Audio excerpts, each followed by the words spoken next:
الحمد لله نحمده ونستعينه ونستغفره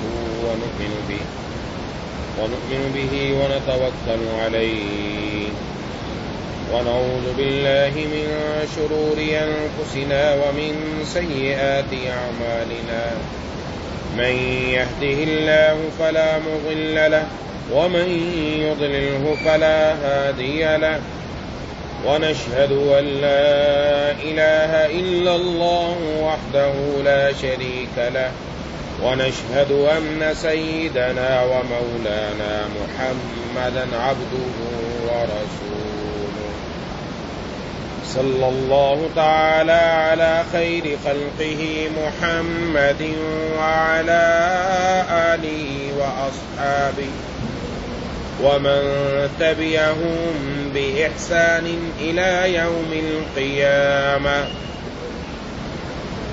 أما بعد فأعوذ بالله من الشيطان الرجيم بسم الله الرحمن الرحيم أولم يكن لهم آية أن يعلمه علماء بني إسرائيل ولو نزلناه على بعض الأعجمين فقرأه عليهم ما كانوا به مؤمنين كذلك سلكناه في قلوب المجرمين لا يؤمنون به حتى يروا العذاب الأليم صدق اللہ العظیم.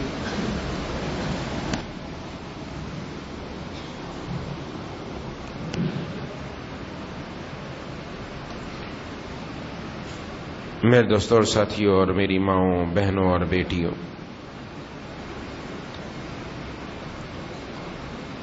سورۃ الشعراء کی آیات پر درس ہو رہا ہے. 197 نمبر آیت سے چند آیتیں تلاوت کی ہیں. اس سے پہلے اللہ تبارک و تعالی نے قرآن کریم کا تعارف کروایا کہ قرآن کریم یہ رب العالمین کی طرف سے اتارا ہوا ہے. اس کو روح الامین لے کر آئے اور جناب نبی کریم صلی اللہ علیہ وسلم کے قلب مبارک پر اتارا، اور یہ عربی زبان کے اندر ہے. یہ قرآن کریم کی اللہ تبارک و تعالی نے تھوڑی سی تفصیل بیان فرمائی. اس کے بعد اللہ تبارک و تعالی یہ بتلانا چاہتے ہیں کہ جو بنی اسرائیل کے علماء تھے کچھ تو ایمان لے آئے، کچھ ایمان نہیں لائے. جو ایمان لے آئے انہوں نے بتایا کہ واضح طور پر ہماری کتاب میں جناب نبی کریم صلی اللہ علیہ وسلم کے آنے کی خوشخبری دی گئی تھی. اور جو ایمان نہیں لائے وہ بھی چپکے کبھی کبھی اظہار کرتے کہ حضور کا تذکرہ ہماری کتابوں میں موجود ہے. تو اللہ فرما رہے ہیں اولم یکن لہم آیۃ ان یعلمہ علماء بنی اسرائیل، بھلا کیا ان لوگوں کے لیے یہ کوئی دلیل نہیں ہے کہ بنو اسرائیل کے علماء اس سے واقف ہیں، وہ بھی تو جانتے ہیں. وَلَوْ نَزَّلْنَاهُ عَلَى بَعْضِ الْأَعْجَمِينَ، اور اگر ہم یہ کتاب اجمی لوگوں میں سے کسی پر نازل کرتے فَقَرَأَهُ عَلَيْهِمْ مَا كَانُوا بِهِ مُؤْمِنِينَ، اور وہ ان کے سامنے پڑھ بھی دیتا تب بھی یہ لوگ اس پر ایمان نہ لاتے. یعنی ابھی تو کتاب اللہ عربی زبان میں ہے اور عرب قوم پر نازل کیا گیا جن میں خود جناب نبی کریم صلی اللہ علیہ وسلم عربی ہیں. لیکن اگر کوئی غیر عربی ہوتا، اگر کوئی اجمی ہوتا، عربی زبان سے واقف ہی نہیں ہوتا، اس پر قرآن نازل ہوتا تو اور زیادہ معجزہ ظاہر ہوتا. کہ ایک غیر عربی جاننے والا وہ عربی بول رہا ہے اور عربی کلام کی تلاوت کر رہا ہے، یہ اس بات کی علامت ہوتی واقعتاً اللہ کی طرف سے اترا ہے۔ فرمایا اگر ہم ایسا کر دیتے تب بھی یہ ایمان نہیں لاتے۔ کیوں ایمان نہیں لاتے؟ اس لیے کہ کذالک سلکناہ فی قلوب المجرمین، مجرموں کے دلوں میں تو ہم نے اس کو اسی طرح داخل کیا ہے۔ یہ بڑی اہم بات ہے کہ جو آدمی مجرم ہے، گناہ کر رہا ہے، بسا اوقات گناہ کرتے کرتے اس کی حیثیت یہاں تک پہنچتی ہے کہ اس کے دل پر مہر لگ جاتی ہے اور نعوذ باللہ وہ کافر ہو کر ہی مرتا ہے۔ لا یؤمنون بہ حتی یروا العذاب العلیم، یہ لوگ تو اس پر اس وقت تک ایمان نہیں لائیں گے جب تک دردناک عذاب آنکھوں سے نہ دیکھ لیں۔ فَيَأْتِيَهُمْ بَغْتَةً وَهُمْ لَا يَشْعُرُونَ، اور وہ ان کے پاس اس طرح اچانک آ کھڑا ہو کہ ان کو پتہ بھی نہ چلے۔ فَيَقُولُوا هَلْ نَحْنُ مُنظَرُونَ، پھر یہ کہہ اٹھیں کیا ہمیں کچھ مہلت مل سکتی ہے؟ افا بعذابنا یستعجلون، کیا یہ لوگ ہمارے عذاب کے لیے جلدی مچا رہے ہیں؟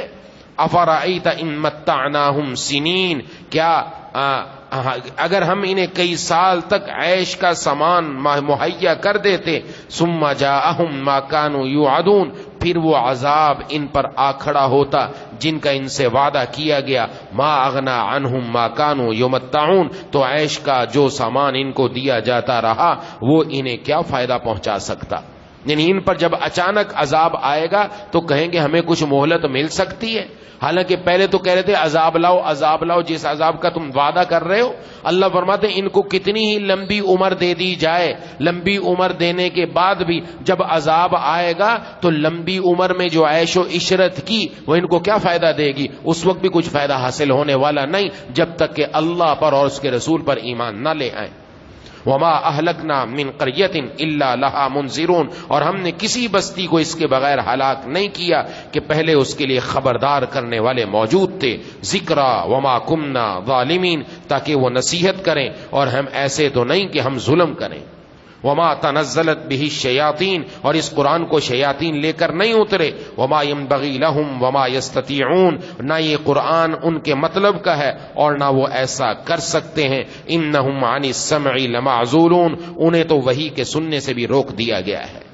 یعنی یہ قرآن کریم شیاطین لا نہیں سکتے۔ پہلے شیاطین آسمان تک جاتے تھے، کچھ نہ کچھ بات کہیں سے لے لیتے تھے، لیکن اللہ نے شہاب ثاقب مقرر کر دیے، یہ جب اوپر کی طرف جاتے ہیں تو وہ ان کو آ کر لگتے ہیں۔ فرمایا یہ قرآن لے کر نہیں آ سکتے، قرآن تو صرف اللہ کا فرشتہ روح الامین جناب نبی کریم صلی اللہ علیہ وسلم کے دل مبارک پر لے کر آیا۔ یہاں دو باتیں بڑی اہم ہیں جن کو سمجھنا ضروری۔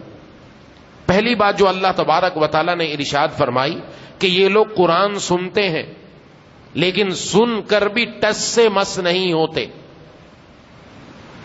اس وجہ سے کہ جس طرح نیکی کا ایک فوری نتیجہ ہوتا ہے، انسان جب نیکی کرتا ہے تو اللہ اس کے بعد ایک اور نیکی کی توفیق عطا فرما دیتے ہیں، بلکہ اللہ اس نیکی سے بڑی نیکی کی توفیق عطا فرما دیتے ہیں۔ یہ علامت ہوتی ہے کہ اللہ نے اس کی پہلی نیکی قبول فرما لی، یہ نیکی کا نتیجہ ہے۔ ایسے ہی گناہ کا نتیجہ یہ کہ ایک گناہ کرنے کے بعد بندہ دوسرا گناہ کرتا ہے، اور ایک گناہ کرنے کے بعد بندہ اس سے بڑے گناہ کا ارتکاب کرتا ہے، یہاں تک کہ وہ گناہ کرتے کرتے اس کے دل پر ایسی مہر لگتی ہے کہ اس کو سزا کفر کی صورت میں، ارتداد کی صورت میں، شرک کی صورت میں ملتی ہے۔ نعوذ باللہ، نعوذ باللہ، کہ بندہ گناہ کرتا ہے ایک کے بعد دوسرا، دوسرے کے بعد تیسرا، تیسرے کے بعد چوتھا۔ اب اس کی سزا کیا؟ اللہ سزا یہ دیتے ہیں کہ اس بندے کا دل اس قابل نہیں رہتا کہ یہ ہدایت لے سکے، بلکہ یہ بندہ کفر پر مرتا ہے۔ جس طرح ایک آدمی زہر کھائے، زہر اندر جا کر اپنا کام کرے گا کہ نہیں کرے گا؟ زہر کام کرے گا. تیز زہر ہوگا تو جلدی مار دے گا, ہلکا زہر ہوگا آہستہ آہستہ کام کرے گا. گناہ بھی زہر ہے, زہر. یہ اندر سے انسان کو تباہ کر دیتا ہے, برباد کر دیتا ہے, ہلاک کر دیتا ہے. اور اس کی تباہی اور بربادی یہ کہ گناہ کے بعد بڑا گناہ کیا, بڑا گناہ کیا, بڑا گناہ کیا, یہاں تک کہ ایک دن اپنے ہاتھ سے ایمان ہی جاتا رہتا ہے. اور آج وہی کیفیت ہے. یہ کوئی بات انہونی نہیں ہے. آج مسلمانوں کی اولادیں نعوذ باللہ ارتداد اور کفر تک پہنچ چکی ہیں. نعوذ باللہ. بعض تو مرتد ہو گئے. بہت سارے علاقوں میں تبلیغی جماعت والے آ کر اپنی جب رودات سناتے ہیں, کیا نہیں سنا ہم نے کہ وہ علاقے جہاں پر ان کے آباء و اجداد مسلمان تھے آج ان کی اولادیں مرتد ہیں. اور آج ہم اگر اپنے پاکستان کی صورتحال دیکھیں کہ مسلمان دین سے دور ہوا, ایک گناہ کے بعد دوسرا, دوسرے کے بعد تیسرا, تیسرے کے بعد چوتھا, اور آج وہ ہے کہ جناب نبی کریم صلی اللہ علیہ وسلم نے فرمایا ایک دور تم پر وہ آئے گا, بندہ صبح کو مسلمان ہوگا شام کو کافر ہو جائے گا, شام کو مسلمان ہوگا صبح کافر ہو جائے گا. آج ہمارا مسلمان نوجوان اپنے سر سے دین اسلام کا لبادہ اوڑھ کر پھینکنا چاہتا ہے. یہ دین اسلام کا جو لبادہ اس کو پھینک دو, اتار دو. اور وہ ایسی ایسی زبان سے الفاظ اور ایسی ایسی باتیں نکالتا ہے جو اس کے ایمان کی خیر ہی نہیں ہوتی. یہ کیا بتایا گیا؟ گناہ پر گناہ کرنے کی وجہ سے. اس لیے تو حکم دیا گیا گناہ کے فوراً بعد نیکی کرو, گناہ کے فوراً بعد نیکی کرو. حدیث شریف میں اس لیے فرمایا کہ گناہ کو نیکی مٹا دیتی ہے. گناہ کے بعد نیکی. اگر گناہ ہو گیا, انسان ہے, خطا کا پتلا ہے, گناہ نہیں چھوٹ رہا, تو فرمایا نیکی بھی تو مت چھوڑو, اس لیے گناہ کے بعد نیکی کرو. اب ہم پریشان ہو جائیں کہ کیا ہو, گناہ کے بعد نیکی کرنے کی عادت. یہ نہیں کہ جان بوجھ کر گناہ کرنا ہے, یہ نہیں کہ گناہ کا ماحول فراہم کرنا ہے, یہ نہیں کہ گناہ کی منصوبہ بندی کرنی ہے, یہ نہیں کہ گناہ کے لیے اسباب اختیار کرنے کہ پہلے گناہ کر لیں پھر نیکی کر لیں گے. نہ جانے گناہ کے بعد نیکی کرنے کا موقع ملتا ہے کہ نہیں ملتا. یہ تو اس کے لیے گناہ ہو جائے, کرنا نہیں تھا, ارادہ نہیں تھا, ارادہ یہی تھا رب کی نافرمانی نہیں کرنی, لیکن انسان ہونے کے ناطے پھسل گیا, غلطی ہو گئی, جس کی وجہ سے اب گناہ ہو گیا. تو اب کیا کرے؟ فوراً نیکی کر لے, فوراً نیکی کر لے, تاکہ وہ نیکی اس گناہ کو مٹا دے, وہ نیکی اس گناہ کو مٹا دے. وہ نیکی کیسے مٹائے گی؟ کہ گناہ کے فوراً بعد توبہ کر لے. توبہ کرنا بڑی نیکی ہے, یہ کوئی چھوٹی نیکی نہیں ہے. توبہ کرنا بڑی نیکی ہے کہ انسان جب اللہ سے معافی مانگتا ہے, اللہم اغفر لی, یا اللہ میرے گناہ معاف فرما دے, اللہ اس کے گناہوں کو معاف فرما دیتے ہیں. حدیث شریف میں ہے کہ بندہ اللہ کے سامنے آتا ہے, گناہ ہو گیا, توبہ کرنے کے لیے آتا ہے, آ کر ہاتھ اٹھاتا ہے, یا اللہ مجھے معاف فرما دیجئے, میرے گناہ ہیں. اللہ فرشتوں سے فرماتے ہیں میرے اس بندے کو پتا ہے کہ اس کا کوئی مولا بھی ہے. اللہ کا پیار دیکھیے, میرے اس بندے کو پتا ہے کہ اس کا کوئی مولا بھی ہے. عرض کرتے ہیں جی ہاں. فرمایا کیا اس کو یہ بھی علم ہے کہ وہ گناہوں کو معاف بھی کر دیتا ہے؟ عرض کرتے ہیں جی ہاں. فرمایا گواہ رہو میں نے اس کے سارے گناہ معاف کر دیے. پھر اس سے گناہ ہو گیا, جب تک بچا رہا, پھر گناہ ہو گیا, پھر وہ توبہ کرتا ہے, پھر اللہ یہی فرماتے ہیں, پھر تیسری مرتبہ گناہ ہو گیا, پھر وہ توبہ کرتا ہے, پھر اللہ یہی فرماتے ہیں, اور اس کے بعد ارشاد فرماتے ہیں اب جب بھی توبہ کرنے کے لیے آتا رہے گا میں اس کے گناہ معاف کرتا رہوں گا. یہ گناہ کے فوراً بعد نیکی, توبہ نیکی ہے. اللہم اغفر لی, اللہم اغفر لی, استغفر اللہ ربی من کل ذنب واتوب الیہ. یا کوئی نیکی کر لے. نیکی میں کیا ہے؟ نیکی میں صلاۃ التسبیح پڑھ لے. جناب نبی کریم صلی اللہ علیہ وسلم کی حدیث کا مفہوم, جو صلاۃ التسبیح پڑھتا ہے اللہ اس کے اگلے پچھلے سارے گناہوں کو معاف فرما دیتے ہیں. نیکی کی ہے, گناہ کے بعد نیکی ہوئی, اس لیے گناہ کے بعد بتایا گیا کہ گناہ کے بعد 2 رکعت نفل نماز پڑھو, توبہ کرو. توبہ کرنے کے لیے 2 رکعت نفل نماز اگر پڑھنے کا موقع ہے, 5 اوقات میں نفل نہیں پڑھ سکتے, عین سورج نکلنے کے وقت, عین زوال کے وقت, عین سورج غروب ہونے کے وقت, اور فجر کا وقت پورے کے پورے میں نفل اجازت نہیں, اور عصر کی نماز پڑھنے کے بعد سے مغرب تک اس کے علاوہ نفل پڑھ کر، اب جب نفل پڑھا تو اب کیا ہوا، نفل پڑھ کر ایک تو نیکی کی، نفل پڑھنے کی، ساتھ ہی توبہ بھی کی اللہ تبارک و تعالیٰ سے، ڈبل کام کیا اس نے. تو گناہ کے فوراً بعد نیکی، فوراً بعد نیکی.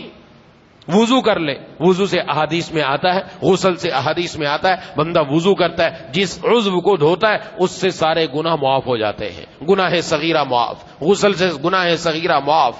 پنجگانہ نمازیں، پھر ایک نماز پڑھتا ہے دوسری نماز تک، دوسری نماز سے پہلے تک اس کے جتنے گناہ ہیں دوسری نماز پڑھنے سے اللہ سب معاف فرما دیتے. دوسری سے تیسری، تیسری سے چوتھی، چوتھی سے پانچویں. حدیث شریف میں فرمایا تمہارا کیا خیال ہے اس آدمی کے بارے میں جس کے گھر کے سامنے نہر ہو اور 5 وقت وہ اس نہر میں نہاتا ہو، اس کے جسم پر کوئی میل کچیل باقی رہے گا؟ عرض کیا نہیں. فرمایا جو اللہ کے در پر 5 مرتبہ آتا ہے اس کے ذمے بھی کوئی گناہ باقی نہیں رہتا ہے. نیکی ہو رہی ہے، گناہ ہو گیا، نیکی، نیکی ساتھ کرنی ہے، نیکی نہیں چھوڑنی، نیکی کرنی ہے. پھر آگے بڑھتے چلے جاؤ. یہ تو ہوا دن کے اندر. پھر ہفتہ واری چیز دے دی اللہ تعالیٰ نے، جمعے کی نماز پڑھو، ایک جمعے سے لے کر اگلے جمعے تک اللہ سارے گناہ معاف فرما دیتے ہیں. ایک جمعے سے ہو گیا. پھر آ جاؤ رمضان، اللہ نے روزہ دیا، روزہ رکھنے سے اللہ پچھلے سارے گناہوں کو معاف فرما دیتے ہیں. ایک رمضان سے دوسرا رمضان ہو گیا. اور پھر آگے آ جاؤ، حج کرو، اور حج کرنے سے اللہ ساری زندگی کے ہی گناہ معاف فرما دیتے ہیں. کیسے نکلتا ہے جیسے ماں کے پیٹ سے نکلا. یہ نیکی کا فائدہ، ایک ایک نیکی کا فائدہ آ رہا ہے ہمارے سامنے. تو گناہ کے فوراً بعد نیکی اپنی زندگی کا حصہ بنا لے کہ جب بھی بالفرض مجھ سے گناہ ہو گیا اسی وقت، بزرگوں نے دل لکھا ہے اسی جگہ پر توبہ کر لو، اسی جگہ پر نیکی کر لو، تاکہ اگر یہ زمین کا ٹکڑا کل ہمارے خلاف یہ گواہی دے کہ اس نے گناہ کیا تھا، وہاں یہ بھی گواہی دے اس کے بعد اس نے نیکی بھی کی تھی اس کے اوپر، وہ ہمارے لیے گواہ بن جائے. تو فوراً نیکی کرنی ہے. اور کچھ نہیں کر سکتے تلاوت کر لو، اور کچھ نہیں کر سکتے استغفار پڑھ لو، صدقہ دے دو، کچھ اور عمل کر لو. کوئی بھی نیکی وہ ہم نے کرنی ہے، اس کی بدولت اللہ بندے کا کام بنا دیں گے. یہ تو اللہ تبارک و تعالیٰ کی طرف سے بندہ کرتا کیا ہے. اس لیے اصل تو یہ حکم ہے نہ یہ کہ گناہ پر گناہ، گناہ پر گناہ، گناہ پر گناہ اور زندگی گناہوں کی نظر ہو جائے. ایسا نہیں، بلکہ اپنی زندگی کو گناہوں سے نکالنا ہے، گناہوں سے نکال کر اس طرف لانا ہے کہ اگر ہم نے کرنی تو نیکی ہے، اور ایک نیکی کے بعد دوسری نیکی، اور ایک نیکی کے بعد اس سے بڑی نیکی انشاءاللہ ضرور کرنی ہے. لیکن پھر بھی اگر گناہ ہو گیا تو گناہ کے بعد بھی انشاءاللہ ہم نیکی کریں گے. نیکی کے بعد تو نیکی کرنی ہے، لیکن گناہ کے بعد بھی نیکی کریں گے انشاءاللہ، کہ تاکہ وہ پہلے والا گناہ معاف ہو جائے. اور جب پہلے والا گناہ معاف ہو جائے گا اس کی نحوست سے انسان بچ جائے گا. ورنہ اس کا اثر یہ رہتا ہے بندہ توبہ نہیں کرتا. جیسے آج زندگی ہے کہ بس گناہ پر گناہ ہوتے چلے جا رہے ہیں اور زندگی گزر رہی ہے، نہ نمازوں کا پتہ ہے، نہ روزوں کا پتہ ہے، نہ کسی اور چیز کا پتہ ہے، ہاں کچھ بھی پتہ نہیں ہے. اور بالآخر کیا نتیجہ نکلے گا؟ قرآن نے بتا دیا کہ ان کے دل پر پھر مہر لگ جاتی ہے اور نعوذ باللہ کفر اور ارتداد تک پہنچ جاتے ہیں. نعوذ باللہ، نعوذ باللہ. اللہ ہمیں، ہماری نسلوں کو، قیامت تک آنے والی نسلوں کے ایمان کی حفاظت فرما دے. یہ کوئی معمولی بات نہیں ہے، اور آج ایسا ہوتا چلا جا رہا ہے. اس لیے اپنے ایمان کی حفاظت ضروری. اور اس کے ساتھ دوسری چیز ارشاد فرمائی کہ اگر ہم ان کو برسوں تک، کئی سال تک زندگی کی نفع دے دیں. لمبی عمر کا ملنا بڑی نعمت ہے، لمبی عمر کا ملنا بڑی نعمت ہے. لیکن اگر لمبی عمر ملی، اعمال اچھے نہیں کیے تو پھر نعمت نہیں زحمت بن گئی. اعمال خراب ہیں. اس لیے تو فرمایا کہ اگر ان کو ہم لمبی عمر دے دیں تو عذاب آئے گا. تو فائدہ کیا لمبی عمر کا جب اس لمبی عمر میں اللہ کی فرما برداری ہی نہیں کی. تو نعمت ہے، اور جو نعمت انسان کو ملے اس پر 3 کام کرنے. نمبر 1 نعمت کی قدردانی کرنی، نعمت کی قدردانی. نمبر 2 اس نعمت پر زبان سے شکر ادا کرنا ہے. نمبر 3 اس نعمت کو اللہ کی فرما برداری میں لگانا ہے. یہ عملی شکر ہے. یہ 3 کام جس نے ہر نعمت پر کر لیے، اللہ تعالی اس کی اس شکر ادا کرنے پر اپنی اور نعمتیں عطا فرمائیں گے. لمبی عمر کا ملنا، صحت کا ملنا، ایک ایک دن کا ملنا. جناب نبی کریم صلی اللہ علیہ وسلم یہ دعا کیا کرتے تھے، الحمدللہ الذی اقالنا یومنا ھذا ولم یہلکنا بذنوبنا. تمام تعریفیں اس اللہ کی ہیں کہ جس نے ہمیں یہ دن دوبارہ عطا فرمایا. یہ آپ دعا پڑھتے تھے جب سورج نکلتا تھا. تمام تعریفیں اس اللہ کی ہے جس نے ہمیں یہ دن دوبارہ عطا فرمایا اور ہمارے گناہوں کی وجہ سے ہمیں ہلاک نہیں کیا. اور جناب نبی کریم صلی اللہ علیہ وسلم کی صبح کی دعائیں منقول ہیں. الحمدللہ الذی، اللہ تبارک و تعالی سے مانگا اللہم انی اسألک خیر ھذا اليوم وفتحہ ونصرہ ونورہ وبرکتہ وعافیتہ وہداہ. تمام تعریفیں اے اللہ میں آپ سے مانگتا ہوں اس دن کی برکت، اس دن کی نصرت، اس دن کا نور، اس دن کی عافیت، اس دن کی ہدایت، یہ ساری کی ساری چیزیں میں آپ سے مانگتا ہوں. جو بندہ صبح اللہ سے مانگے گا اللہ عطا نہیں فرمائیں گے. یہ اس کا دن سارا کا سارا اللہ کی فرما برداری میں جائے گا. عمر دراز ملی ہے تو اس عمر کو اللہ کی فرما برداری میں لگائے، اس عمر کو اللہ تبارک و تعالیٰ کے کاموں میں لگائے کہ اللہ سے مانگے. جب اللہ تبارک و تعالیٰ عطا فرمائیں گے کام بن جائے گا. ایک اور دعا آپ صلی اللہ علیہ وسلم مانگا کرتے تھے، یا اللہ میں آپ سے مانگتا ہوں اس دن کے اول حصے کا اول حصہ میرے لیے وہ کیا بن جائے، اول حازم نہاری صلاحا، یا اللہ اس کو میرے لیے صلاح بنا دیجئے. وَأَوْسَطَهُ فَلَاحًا، اس کے درمیانی حصے کو فلاح کا ذریعہ بنا دیجئے. وَآخِرَهُ نَجَاحًا، اس کے آخری حصے کو میرے لیے نجات اور کامیابی کا ذریعہ بنا دیجئے. یہ آپ صلی اللہ علیہ وسلم نے دعائیں مانگی، ہمیں سکھائیں کہ ہم یہ مانگے اللہ تبارک و تعالیٰ سے، وہ دن ہمارا کامیابی کی طرف جائے. آج صبح کرتے ہیں پتہ ہی نہیں چلتا کیا ہوا، یہاں تک کہ شام ہو جاتی ہے، وہ دن ضائع ہو رہا ہے. عمر دراز مل رہی ہے، ایک ایک دن بڑھ رہا ہے. یہ دن اللہ کی فرما برداری میں جائے، اللہ تبارک و تعالیٰ کے احکامات پر عمل کرنے میں چلے. اس لیے اب کیسے چلے، ایمان کے اوپر استقامت مل جائے، خاتمہ ایمان پر ہو جائے، یہ بندے کی سب سے بڑی کامیابی ہے. اگر گناہ کرتا رہا تو خاتمہ ایمان پر نہیں، نعوذ باللہ کفر کا اندیشہ ہے. جیسے بتا دیا کہ گناہ پر گناہ اور آخر ایک دن بڑا گناہ، اور بڑا گناہ کفر ہے، شرک ہے، ارتداد ہے.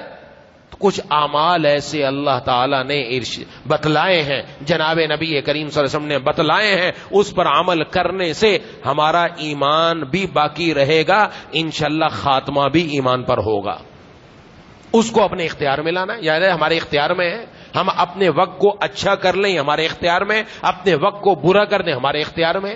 ہمارے پاس 10 منٹ ہے، اس 10 منٹ کے اندر ہم اپنے موبائل میں کسی غلط سائٹ پر چلے جائیں، ہم کوئی موبائل کے اندر ویڈیو دیکھنا شروع کر دیں، کوئی ہم موبائل کے اندر گانا سننا شروع کر دیں، نعوذ باللہ غلط کام ہے، وہ 10 منٹ برباد ہو گئے، وہ تباہی کی طرف چلے گئے. اب یہ بھی ہو سکتا ہے کہ ان 10 منٹ میں ہم قرآن کی تلاوت کر لیں، ہم اللہ کا ذکر کر لیں، ہم ماں باپ کی خدمت کر لیں، والدہ صاحبہ کی خدمت کر لیں، ان کے پاؤں دبا دیں، ان کے سن میں تیل لگا دیں، اور کوئی اچھا کام کر لیں. یہ 10 منٹ اچھے بھی بن سکتے ہیں، 10 منٹ برے بھی بن سکتے ہیں، ہر انسان کے اختیار میں ہے. لیکن عمل تو کرنا ہے اور اللہ سے مانگنا ہے، اپنے آپ کو اس طرف لے کر آنا ہے. تو سب سے پہلا کام میرے مرشد عارف باللہ مجدد زمانہ حضرت اقدس حضرت مولانا شاہ کی محمد اختر صاحب نور اللہ مرکزہ نے ان کو الگ رسالے میں جمع کیا کہ حسن خاتمہ کے 7 انمول نسخے، لیکن ان میں صرف 3 عرض کر رہا ہوں کہ عام طور پر آسانی سے ہم ان کو پڑھ سکتے کر سکتے ہیں. نمبر 1، قرآن کریم کی دعا عموماً یاد ہوتی ہے، ربنا لا تزغ قلوبنا بعد اذ ہدیتنا وہب لنا من لدنک رحمہ انک انت الوہاب.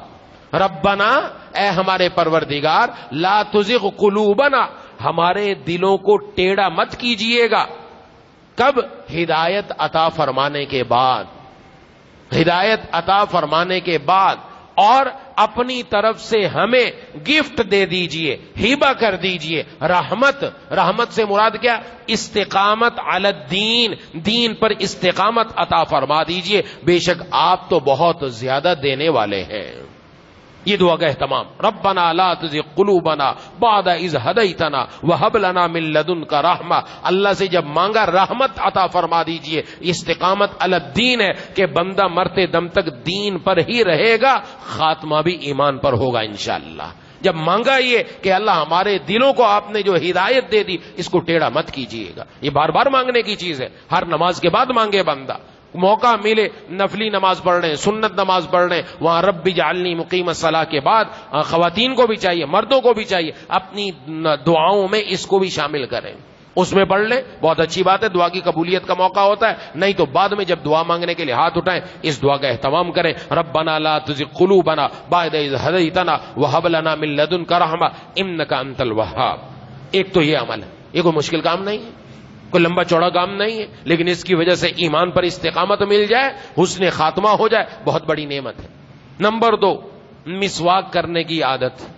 جناب نبی کریم صلی اللہ علیہ وسلم نے ارشاد فرمایا کہ حضرت جبرائیل امین نے مجھے مسواک کرنے کی اتنی مرتبہ مجھے آ کر ہدایت دی، اتنی مرتبہ کہ مجھے خطرہ ہے کہ میں اپنے منہ کا اگلا حصہ گھس نہ دوں، اتنا میں مسواک کروں کہ میرا اگلا حصہ گھس جائے، اتنا حکم دیا ہے. آپ صلی اللہ علیہ وسلم کی عادت مبارکہ یہ تھی، گھر میں آتے مسواک فرماتے، گھر سے نکلتے مسواک فرماتے، صبح اٹھتے مسواک فرماتے، رات کو جاگتے پھر مسواک فرماتے، ہر وقت مسواک، بڑی عادت تھی. یہ برش اس کی جگہ نہیں آ سکتا، ٹوتھ برش یہ کام نہیں کر سکتا جو مسواک کا فائدہ ہے. تو مسواک کے بارے میں بڑے فائدے ہیں، ان میں ایک فائدہ یہ ہے کہ مسواک کرنے والے کا خاتمہ ایمان پر ہوگا انشاءاللہ، یہ ایمان پر نصیب ہوگا. مسواک کی عادت بنانی چاہیے. آج یہ سنت ہمارے اندر مفقود ہے.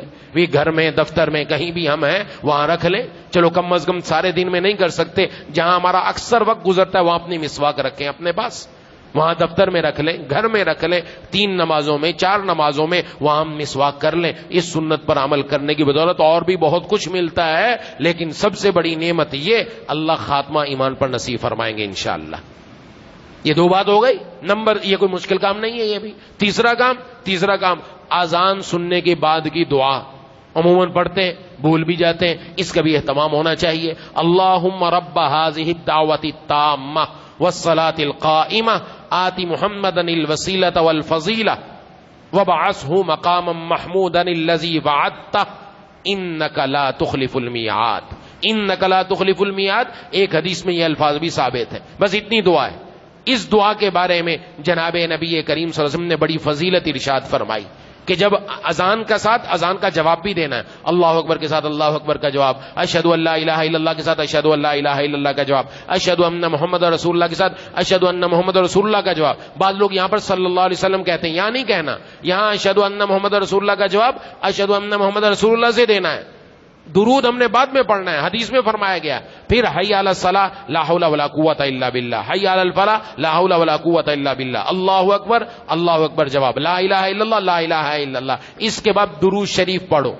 اب درود شریف پڑھو، پھر یہ دعا کرو جو دعائے وسیلہ کہلاتی ہے. اس کی وجہ سے فرمایا ایسے آدمی کے لیے میری شفاعت واجب ہو جائے گی. جناب نبی کریم صلی اللہ علیہ وسلم نے فرمایا. اور شفاعت کس کے لیے واجب ہوگی؟ مسلمان کے لیے. مطلب یہ اس کا خاتمہ یقیناً ایمان پر ہوگا تبھی تو شفاعت ملے گی. اگر خاتمہ ایمان پر نہیں ہوگا تو شفاعت کہاں سے ملے گی اس کو؟ اس دعا کا اہتمام، یہ بھی کوئی لمبا چوڑا کام نہیں ہے. یہ بھی دعائیں عموماً یاد ہوتی ہیں، بچوں کو بھی یاد ہیں، بڑوں کو بھی یاد ہے، خواتین کو بھی یاد ہے. جس کو نہیں یاد کر لے. ان 3 چیزوں کا اہتمام کرنے سے انشاءاللہ اللہ تبارک و تعالی ضرور خاتمہ ایمان پر نصیب فرمائیں گے. اور ایمان بہت بڑی دولت، ایمان بہت بڑی دولت جو اللہ تعالیٰ نے مجھے اور آپ کو بغیر مانگے عطا فرما رکھی. اس لیے اس پر شکر بھی ادا کرتے رہنا ہے. اس کا بھی شکر یہ اللہ، اس ایمان کی قدر کرنی چاہیے. ایمان کی معمولی چیز نہیں ہے. عورتیں بسا اوقات فوراً نعوذ باللہ یوں کہہ دیتی ہیں کوئی بھی کام ہو کہ اگر یہ کام ایسا نہ ہوا تو میں نعوذ باللہ بے ایمان ہو جاؤں. نعوذ باللہ ایسے نہیں لفظ بولنا چاہیے کہ ایمان کوئی معمولی چیز ہے کہ ختم ہو جائے ہاتھ کی ہاتھ. ایسے الفاظ اپنی زبان سے ہرگز نہیں نکالنا چاہیے. ایمان کی قدر، ایمان کوئی معمولی چیز نہیں ہے، جنت میں جانے کی چابی ہے. اور پھر اس ایمان پر شکر ادا کرے اور اس ایمان کے ذریعے وہ کام کرے جو اللہ کو پسند آ جائے، جو اللہ کے محبوب صلی اللہ علیہ وسلم کو پسند آ جائے. وہ کام نہ کریں جس سے اللہ ناراض ہو جائے. اپنی زندگی کو ایسا بنائے. جب ایسا بنائیں گے یقیناً اللہ تعالیٰ کی کرم نوازی ہوگی. دعا ہے کہ اللہ تعالیٰ مجھے اور آپ کو ان باتوں پر عمل کرنے کی توفیق عطا فرمائے. وآخر دعوانا ان الحمد للہ رب العالمین.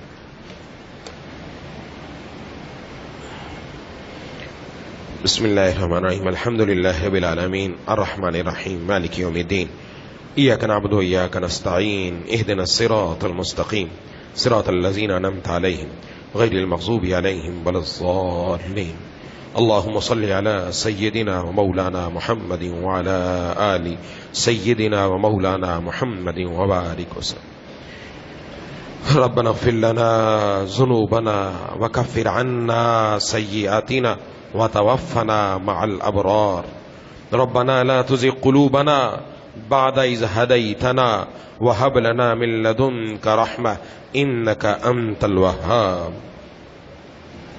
یا الہ العالمین، یا ارحم الراحمین، یا حلیم، یا کریم، یا واسع المغفرہ، یا ذا الجلال والاکرام، یا ارحم الراحمین، یا ارحم الراحمین، یا ارحم الراحمین.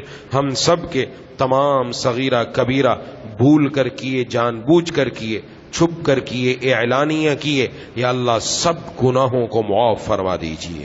مولا کریم اے الہ العالمین، اے ارحم الراحمین، ہمارے والدین کی، بیوی بچوں کی، بہن بھائیوں کی، دوستوں احباب کی، تمام رشتہ داروں کی، اہل پاکستان کی، پوری امت مسلمہ کی مغفرت فرما دیجیے. یا الہ العالمین، یا ارحم الراحمین، یا ذا الجلال والاکرام، یا اللہ جو کچھ کہا اور سنا اس پر عمل کرنے کی توفیق عطا فرما دیجیے. یا اللہ ہمیں اپنی نافرمانی سے محفوظ فرما دیجیے. یا اللہ، یا اللہ، یا ذا الجلال والاکرام، زیادہ سے زیادہ نیکی کرنے کے مواقع عطا فرما اور ان موقعوں سے فائدہ اٹھا کر اپنی فرما برداری کرنے کی بھی توفیق عطا فرما. یا اللہ اگر انسان ہونے کے ناطے ہم سے گناہ ہو جائے تو فوراً اس کے بعد نیکی کرنے کی توفیق عطا فرما دیجیے. مولا کریم اے الہ العالمین، اے ارحم الراحمین، یا ذا الجلال والاکرام، یا اللہ ہم میں سے جو بیمار ہیں، گھروں میں جو بیمار ہیں، دوستوں احباب میں جو بیمار ہیں، جنہوں نے بیماروں کے لیے دعا کے لیے کہا، یہ کہنا چاہتے تھے نہیں کہہ سکے، یا امید رکھتے ہیں یا پیغام پہنچایا نہ پہنچ سکا، سب کو شفائے کاملہ عاجلہ مستمر عطا فرما دیجیے. یا مسجد میں موجود مرد اور مدرسے میں موجود خواتین میں سے کوئی بیمار ہے، گھر والوں میں سے کوئی بیمار ہے، یا اللہ ان سب کو ایسی صحت عطا فرما کہ مرض کا نام و نشان باقی نہ رہے. مولا کریم اے الہ العالمین، یا اللہ ہمارے دل کو گناہوں سے پاک و صاف فرما دیجئے. دل کے یا اللہ دل میں جو ظلمت اور تاریکی آ چکی، یا اللہ ہمارے دل کو اولوں سے، اولے کے پانی سے اس کو دھو کر اس کو اجلا فرما دیجئے، چمکتا ہوا کر دیجئے. مولا کریم ہمیں قلب سلیم عطا فرما دیجئے. یا اللہ ہمارے بیمار دل کو تندرست دل میں تبدیل فرما دیجئے. مولا کریم اے الہ العالمین ہمارے مزاج فاسقانہ کو مزاج دوستانہ میں تبدیل فرما دیجئے. مولا کریم اے الہ العالمین، اے ارحم الراحمین اگر ہمارے حق میں سوء قضا کا فیصلہ ہے، یا اللہ ہماری سوء قضا کو حسن قضا سے بدل دیجئے. مولا کریم اے الہ العالمین ہم سب کو اپنے محبوب صلی اللہ علیہ وسلم کی سچی غلامی اختیار کرنے کی توفیق عطا فرما، ان کی سیرت اور صورت کو اپنانے کی توفیق عطا فرما. ہمارے دل کو کینے سے، بغض سے، حسد سے، ریا سے، نفاق سے پاک فرما دیجئے. یا اللہ ہمارے دلوں کے اندر اخلاص پیدا فرما دیجئے. یا اللہ یا ذا الجلال والاکرام صبر اور شکر پیدا فرما دیجئے.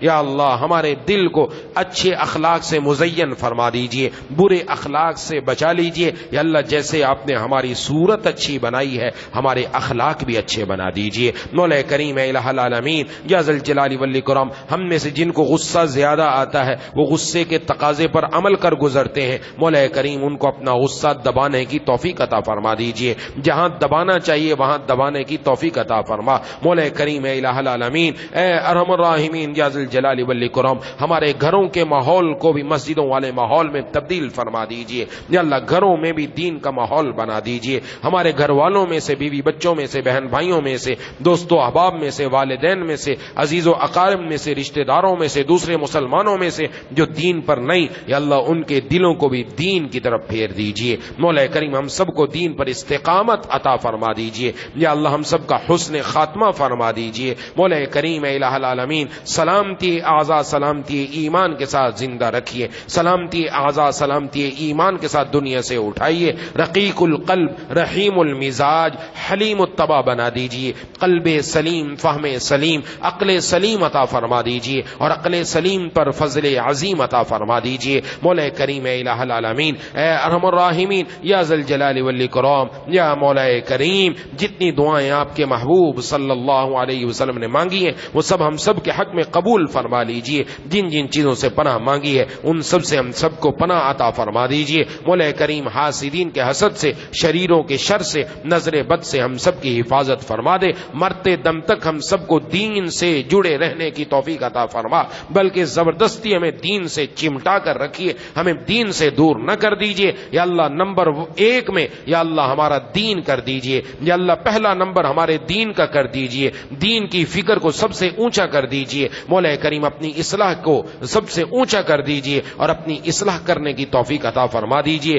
ہر آنے والا دن ہمارے لیے یا الہ العالمین برکت والا، رحمت والا، ہدایت والا، نصرت والا بنا دیجئے اور آنے والا دن پہلے والے دن سے بہتر بنا دیجئے۔ یا اللہ ہمارے ہر آنے والے دن میں ہمیں زیادہ نیکیاں کرنے کی توفیق عطا فرما اور زیادہ گناہوں سے بچنے کی توفیق عطا فرما۔ مولا کریم اے الہ العالمین، اے ارحم الراحمین، یا ذل جلال والاکرام، مرنے سے پہلے موت کی تیاری کرنے کی توفیق عطا فرما، سچی توبہ یا اللہ اس کی ضرور توفیق عطا فرما۔ مولا کریم اے الہ العالمین، اے ارحم الراحمین، یا ذل جلال والاکرام، یا اللہ جو مانگا وہ بھی عطا فرما، جو مانگنا چاہیے تھا نہیں مانگا، بغیر مانگے ہم سب کو عطا فرما دیجیے یا الہ العالمین، یا ارحم الراحمین، یا ذل جلال والاکرام۔ یا اللہ ہماری ان سب دعاؤں کو اپنی بارگاہ میں قبول و مقبول فرما، اور جتنے ساتھی موجود ہیں، جتنی خواتین موجود ہیں، مجھ سمیت ہم سب کے دلوں میں جتنی جائز تمنائیں ہیں محض اپنے فضل سے پوری فرما دیجیے۔